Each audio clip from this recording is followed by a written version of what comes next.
Postmortem report में खौफनाक सच है इस हत्याकांड के बाद, जिसमें मुस्कान ने सौरभ के 15 टुकड़े कर दिए प्रेमी साहिल के साथ मिलकर, और हत्या करने के बाद टुकड़ों को रख दिया ड्रम में। अगली तस्वीर में आपको दिखाऊं, ड्रम में टुकड़ों को रखा। जब ड्रम को काटा गया, टुकड़ों को निकाला गया, तो डॉक्टरों ने पोस्टमार्टम किया। लेकिन सोचिए जरा, पति के 15 टुकड़े करने के बाद मुस्कान होली मना रही थी। तस्वीर देखिए जरा, मुस्कान प्रेमी साहिल के साथ होली मना रही थी। हत्या करने के बाद ये होली मनाने की तस्वीर है। मुस्कान और साहिल को आप देख रहे हैं, साहिल की डांस करने की तस्वीर आप देख रहे हैं। सोचिए, पहले इन्होंने मेरठ में सौरभ के 15 टुकड़े किए। एक तरफ सौरभ की तस्वीर आप देख रहे हैं, 15 टुकड़े करके इस ड्रम में डाले, और उसके बाद ये चले गए घूमने होली मनाने के लिए। साहिल के साथ होली मना रही है मुस्कान, वीडियो बना रही है, रंग में रंगे हुए दोनों।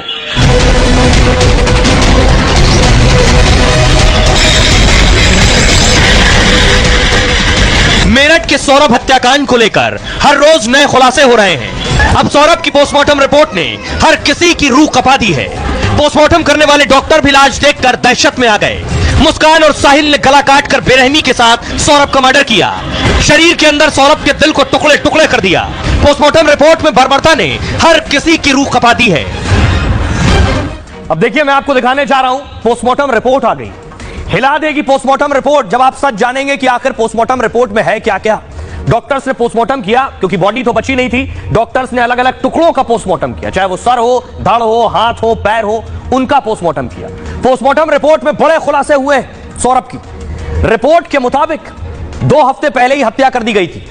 पोस्टमार्टम रिपोर्ट के मुताबिक सौरभ की जो सांस नली है, सांस लेने वाली नली, वो काट दी गई थी। सौरभ के गले में खाने की जो पाइप है वो भी काट दी गई थी। उसके बाद देखिए, सिर और शरीर को जोड़ने वाली जो नसें होती हैं गर्दन पर, यह भी पूरी तरह से कटी हुई थी। दोनों कान और जबड़ों पर गहरे घाव के निशान मिले। पोस्टमार्टम में सिर शरीर से पूरी तरह से अलग कर दिया गया था। माना यह जा रहा है कि पहला हमला सीने पर किया गया है, और शरीर के अंदर दिल बुरी तरह से फट चुका था। दिल में धारदार हथियार के 3 गहरे निशान मिले, यानी 3 बार चाकू से सौरभ पर हमला किया गया। इसमें हर बार चाकू सीने को चीरते हुए दिल के आर पार हो गया। दोनों हाथों की कलाई जोड़ों से बिल्कुल अलग मिली है, यानी कलाइयां अलग कर दी गई थी। यानी ड्रम में भरने के लिए शरीर को टुकड़े टुकड़ों में काटा गया। शरीर को छोटा करने के लिए, नीचे देख रहे हैं, पैर पीछे की तरफ मोड़ दिए गए थे, क्योंकि ड्रम में डालना था, इसलिए छोटा करने के लिए पैर पीछे की तरफ मोड़ दिए गए। कठोर होने के बाद ये पोस्टमार्टम में भी सीधे नहीं हो सके पैर, ऐसा हो गया। यानी मोड़ दिए गए थे, सीमेंट डाल दी गई तो वैसे ही मुड़ गए। डॉक्टर जब पोस्टमार्टम के लिए लाए इस टेबल पर, तो पैर सीधे नहीं हो रहे थे। दावा है डॉक्टरों को पेट से हत्या में हथियार भी मिल गया, यानी हथियार पेट के अंदर ही था। सौरभ के पोस्टमार्टम में करीब 1.5 घंटे का वक्त लगा डॉक्टर्स को, और शव की ऐसी स्थिति देखकर डॉक्टरों की टीम हैरान थी कि आखिर ये क्या हुआ, किस तरह का ये शव है। आइए अब आपको सुनवाता हूं, सुनिए जरा क्या कुछ कह रहे हैं सीएमओ, क्या कुछ कह रहे हैं मेरठ के। पोस्टमार्टम में जो बॉडी किया गया था सौरभ जी का, वो लगभग 2 से 3 हफ्ते पुरानी लग रही है, और उसमें जो बोन थी या हिस्सा थे वो भी झुलमुल हो गए थे।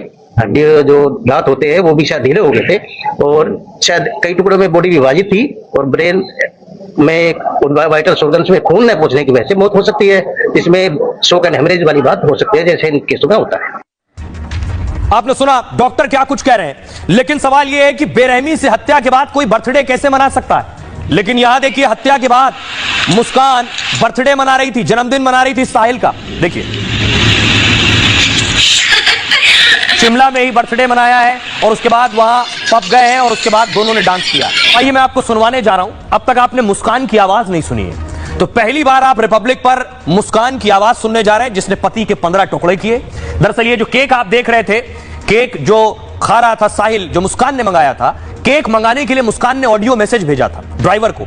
मुस्कान को सुनिए जरा, किस तरह से उसने ऑडियो मैसेज भेजकर केक मंगाया। आप ना मुझे केक लेके, मतलब आप केक ले आना कहीं से भी, और कॉल मत करना, मुझे आप मैसेज में बता देना मिला या नहीं। और लाने के बाद ना आप हमारे रूम पे आ जाना और बोलना मेरा ये सामान है, इसे रख लो, मैं कल सुबह ले लिया। आप मैसेज देख लो, मैसेज पे ही आपसे बात कर पाऊंगी। ये यहाँ पे है ना, तो मुझे सरप्राइज देना है रात को, केक कट करवाना है, या आप थोड़ी देर बाद ही ला देना।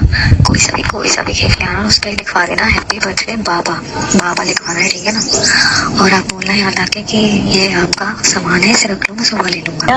आप ना मुझे केक लेके, मतलब आप केक ले आना कहीं से भी और कॉल मत करना, मुझे आप मैसेज में बता देना मिला या नहीं।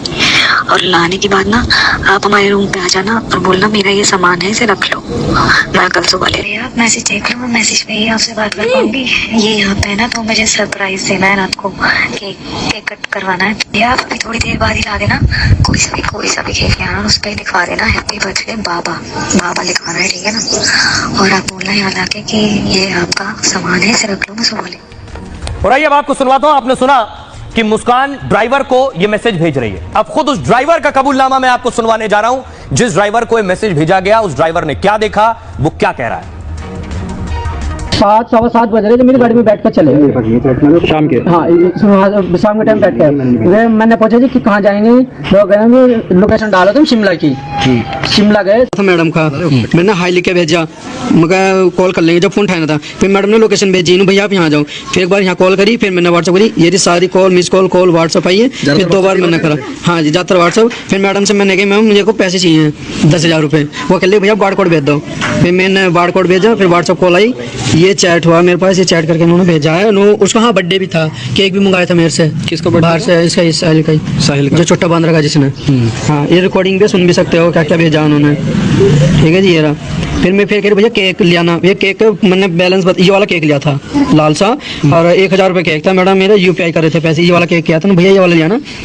फिर ये सारे ये चैट करे, मेरे पे इंग्लिश पढ़नी नहीं आती थी, मैंने बोल के भेज दिया। फिर कॉल सारी में आ रही है जी। इसका नाम है हैप्पी बर्थडे। अब खुद मुस्कान के माँ बाप सौरभ के लिए इंसाफ मांग रहे हैं। तस्वीर आप देख रहे हैं, जस्टिस फॉर सौरभ राजपूत, मुस्कान के माँ और उनके पिता।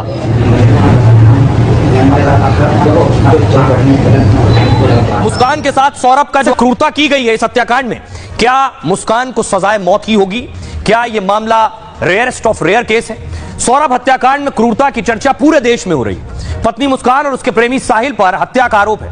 आरोपियों पर बीएनएस की धारा 103 और धारा 238 लगी है। बीएनएस की धारा 238 यानी सबूत मिटाने के लिए लगाई जाती है। इस धारा के तहत आरोपी को 7 साल तक की सजा हो सकती है, जबकि सौरभ की हत्या के लिए धारा 103 लगाई गई। बीएनएस की धारा के तहत 2 मुख्य सजाओं का प्रावधान है। इसमें एक आजीवन कारावास और दूसरी मौत की सजा है। हत्या के लिए की गई क्रूरता के हिसाब से सजा दी जाती है। अगर अपराध जघन्य और समाज के लिए खतरनाक मिसाल है तो ऐसे मामले में आरोपियों को फांसी की सजा हो सकती है। सौरभ के शरीर के टुकड़े टुकड़े करके क्रूरता से हत्या की गई। ऐसे में अगर अदालत ने इस हत्या को रेयरेस्ट ऑफ रेयर माना तो फिर ऐसे में मुस्कान और साहिल को मौत की सजा ही होगी। और इस पर बात करने के लिए हमारे साथ खास वकील जुड़ रहे हैं, वरिष्ठ वकील अश्विनी दुबे जुड़ रहे हैं। उनसे सवाल करेंगे। अश्विनी दुबे जी, इस हत्याकांड पर पूरा देश बात कर रहा है, लोग सन्न है कि इस बेरहमी से हत्या की गई है। क्या आपको लगता है जो धाराएं लगाई गई हैं, क्या ये मामला रेयरेस्ट ऑफ रेयर में आता है और मुस्कान साहिल को फांसी की ही सजा होगी?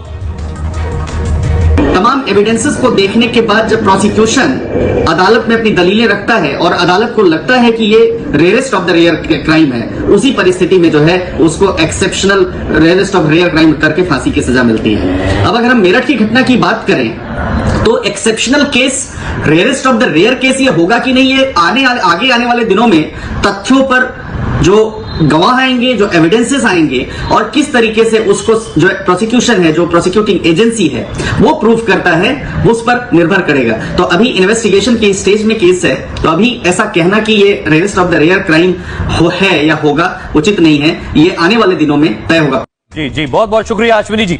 अश्विनी जी कह रहे हैं जैसे जैसे सबूत सामने आएंगे और अपराध की जघन्यता का पता चलेगा वैसे वैसे तय होगा कि रेयरेस्ट ऑफ रेयर केस है या नहीं। लेकिन देखिए, यह है मेरठ जेल और इसी जेल में मुस्कान और साहिल बंद हैं। इस जेल से भी मुस्कान डिमांड कर रही है। मेरठ की जेल में है दोनों, लेकिन देखिए मुस्कान क्या कह रही है जेल से और इस वक्त कहां है। मुस्कान देखिए इस बैरक में है और साहिल दूसरे बैरक में। हत्या के मामले में मुस्कान साहिल मेरठ की जेल में है। बुधवार को शाम 6 बजे दोनों को जेल ले जाया गया।